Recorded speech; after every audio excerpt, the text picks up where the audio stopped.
How to fix no signal issue on Samsung A08. Let's start the video. First of all, open quick settings menu, so just swipe down. If you want to fix this problem, so restart device, click on this power icon and click on restart icon.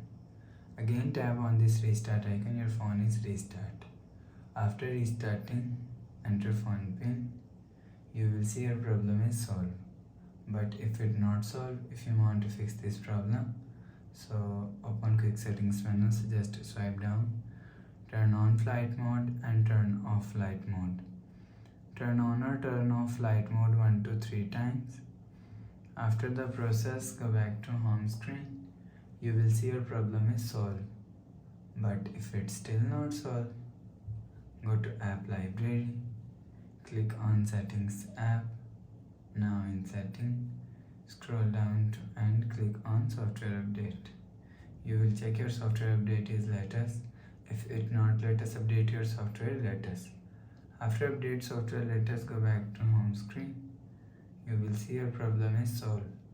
But if it's still not solved, so if you want to fix this problem, so reset network setting.